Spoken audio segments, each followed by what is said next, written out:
I had told you that a week ago, Coach Mendez said, Khabib is training with me. Khabib only trains with me when he's got a fight. That's all I know. Now, that's an exact quote. And that's exactly the way that I quoted him a week ago when I made the piece. Now, here's where we got lost in translation. I read that quote. I didn't see the video. I didn't hear the audio of when Coach Javier Mendez did that. I read the quote, and the words that I just gave you are, in order, the exact quote. Khabib is training with me. Khabib only trains with me when he has a fight coming up. That is all I know, end quote. Now, makes me think UFC 300, right? Something for sure is going on at 170 pounds. There is a reason Belal Muhammad has not been confirmed as Leon's next opponent. Now, if Belal, who is clearly the right guy, if Belal ends up with that fight, that doesn't change the statement I just made. It just means whatever is, didn't come through. And that could be behind the scene. That could be a licensing issue within Nevada. That could be with this new testing policy. That could be they tried it and it just didn't work. Right, in terms of the training or weight cut or whatever part of this is going on with the training preparation. But there is for sure something that the UFC liked that is a potential for a championship match at 170 pounds. Does that tie into 300? Not necessarily, by the way, but everything else that I said is true, and that's where the idea of Khabib would come in. Dana has promised us that it's a super fight, that it dropped in his lap, that our jaws are going to drop. Now, I believe that it has to do with 170 pounds. If Dana's statement of super fight and our jaws are going to drop as far as a feature match at 300, if that does not have anything to do with welterweight, the story I'm telling you is true. There's some kind of an offer that they like better than they like Belal. Both of those things could be true.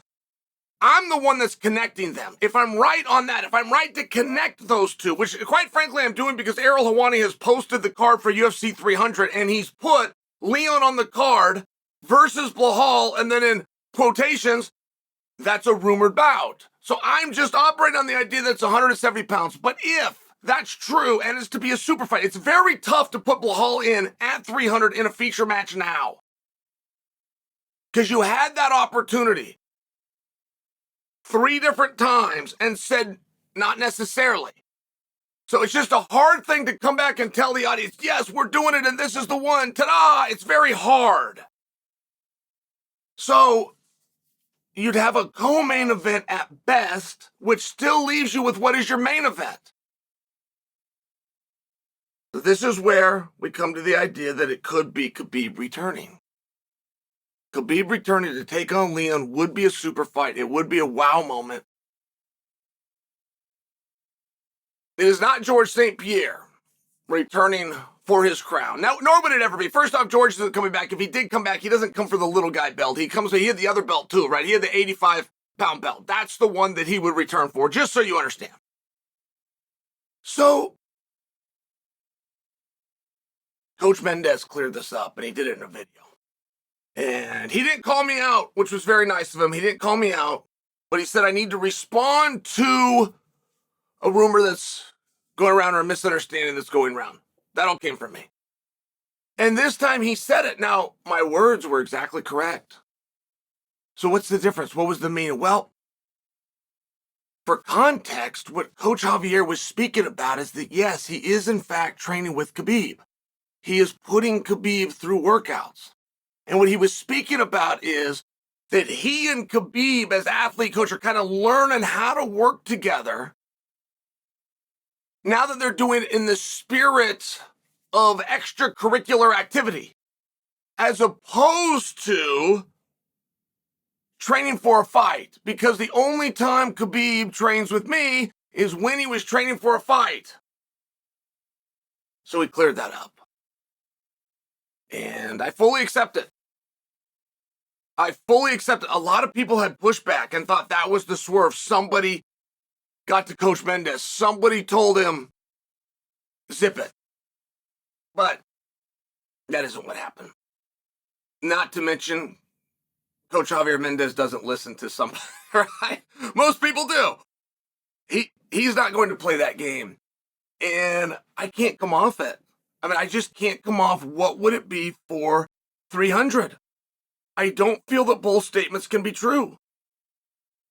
Can we put together a really good card for 300? Yeah, you bet. Is that card done? No, of course not. No, it's not done.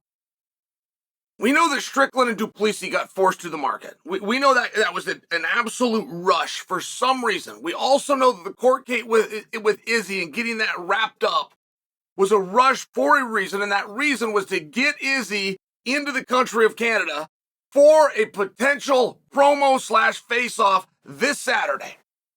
We don't know that that ties into 300. We just assume that it does. And it also would not fit the bill of what Dana has promised, which is something fell into my lap.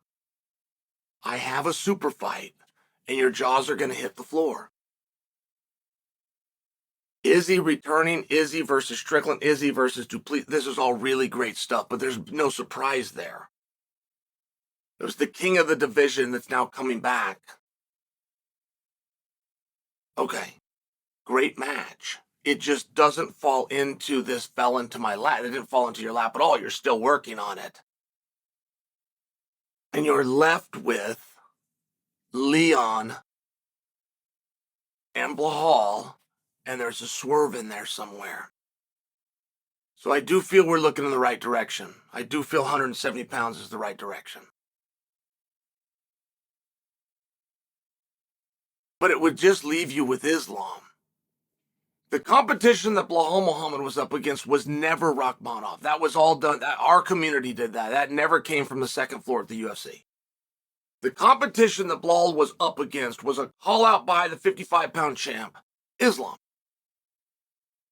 But the denial of Belal Muhammad for the opportunity to take on Leon came immediately after the fight. Don't forget that. See, that timeline is so important. The day prior to the fight, it was going to be Belal. That's why he was the backup fighter and weighed in the day prior to the fight. Immediately following the fight at the press conference, that's when it gets revealed to us. That was a drop the jaw moment. We all, our jaws drop. Belal's here. Belal's building up. Belal's backstage right now doing the media tour, which only goes to the number one contender. That's the only person that gets invited backstage and moves around the step and repeats. So when it was revealed to us that it wasn't Belal, that was the drop the jaw moment.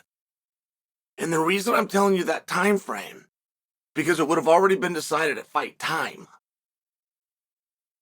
And at fight time, Islam Makhachev was in the audience. That's when they could have faced him off. That's when they could have thrown a camera to him. They could have just purely spun the camera out and put it on him. No difference than they did with Jamal Hill at Madison Square Garden a month or so ago. But they didn't do it. Which lends you to believe it's not Islam. It is 170. It is an opponent for Leon. These are the clues. We haven't even been told this much. These are the clues we're guessing. But I am starting to believe, if it in fact is not Khabib, and it looks like it's not, both things can't be true. We can't have something that fell in our lap and we don't get a jaw-dropping moment. And the huge fight. I just don't think they can both be true. You can get great fights. You can have some fun fights. Izzy and whatever he's doing in Canada. I mean, these things all make sense. These things are all wonderful and need to happen and important for our industry. But they didn't fall in lap jaw drop moments. Both of those things cannot be true. Or we're missing some. So what is your guys' suggestion? What's your thought? Leave me a comment below. Tell me what it is you think we're potentially missing.